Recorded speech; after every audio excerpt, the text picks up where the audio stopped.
this is Donnie Benfield here, and today I wanted to talk about the Essential phone. I picked up this phone, it's been 2 weeks now ago off of Amazon, and I decided to try it when they dropped the price to $4.99. I'm currently using the Pixel XL, and I planned on getting the Pixel 2 XL, and I thought since they dropped the price, let's try the Essential phone out. I've always liked the looks of the phone, and I've heard the hardware build is really good, so I figured I would order it off Amazon and try it out. So to start out with the build quality, that's the first thing obviously that you notice when you pull the phone out of the box, and the edge-to-edge display too once you fire it up. But the build quality of this phone is absolutely amazing. I'm a sucker for good build quality. I used the iPhone for years, and I really like good build quality. And this phone has some heft to it. It really does. The ceramic on the back, and then it's got titanium on the sides. It has, glass front, and it's an excellent build. You feel like if you dropped this phone, or if you possibly dropped it, that it would not break. The screen possibly, but the back and the sides you would feel like would handle, a pretty good fall. It reminds me of the iPhone 4 a lot. The way the phone looks. I'll try to cut some clips so you guys can see them, but it just has that vibe with the flat back and the silver sides. At first glance, that's what I thought. I thought this is the iPhone 4, and the iPhone 4 and 4S was some of my favorite phones, the design-wise. So aesthetic-wise, it was very pleasing. And then obviously firing it up to a almost full screen on the front, edge to edge, except for the bottom a little bit. It was a really great phone, really great look. I should say that I was completely satisfied with the hardware. Next, I'd like to talk about the screen. As beautiful as the screen is on the phone, I hate that it's not an OLED screen. It's an LCD screen, and after coming from a Pixel phone and then also the Pixel 2 XL, I like the screens that are able to black out, the pixels, and you get a really true black feel to the phones. And you can tell that this screen is LCD. It's not the worst thing in the world, but I really like the ambient display where it shows your time. When the phone's sitting on the table, and the older Pixel, you could double tap and it would show you time and notifications and etc. But I really miss that going to the Essential phone.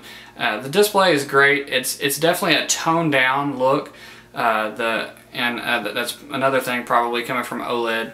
It has more of a natural feel to the screen and a little bit more washed out look than it would on a Pixel or some of the Samsung phones.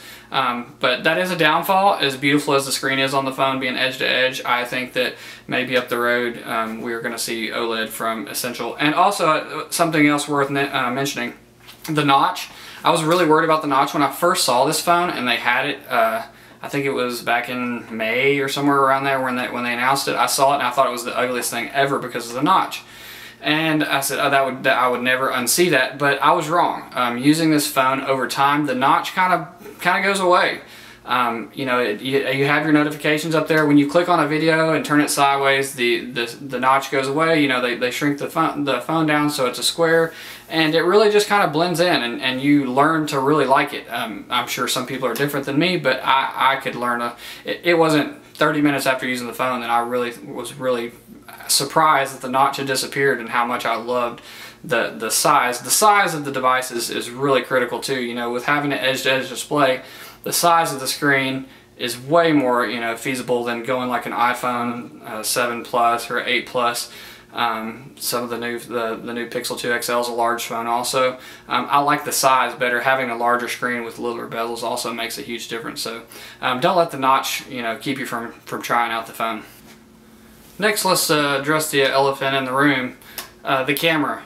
The camera had horrible reviews on this phone when it first came out, and everyone said, oh my gosh, this is the biggest downfall of the phone. And we saw pictures from it, and they supposedly did some updating to it, and we've got to where we are now. And I actually got an update the other day on the phone for the help camera, some other things also, touchscreen response. But my experience with the camera is that actually the most recent update helped the camera even more. But before that update, it was really bad in low light. That's the most thing I noticed it being bad in. When I shot video in low light, it was really bad. Holding it up next to an iPhone and a Pixel, it it was shockingly bad. Like it was dark, you couldn't lighten it up. So obviously everybody says download the Google camera, download the Google camera. A drastic improvement. It makes the camera usable, and it's not horrible. It's not great, but it's not horrible. So you have to look at it as this is a $499 phone now, and I've seen some options where you can get the phone for $300. So if you don't want to spend $1,000 for these top tier phones or get a last year's model, this is maybe not the worst option. It's actually a really good option for what you get. But the camera is subpar, but you could tolerate it with the updates now. And I'm really happy that Essentials keeps rolling out updates. Everybody says this, you know, I saw an update too, and they're making updates to the operating system as much as they can. They're trying to work out issues, and the operating system is still on Nougat, and I hope to see some drastic improvements once this phone gets Oreo. So in my conclusion of the phone, it's not a keeper for me.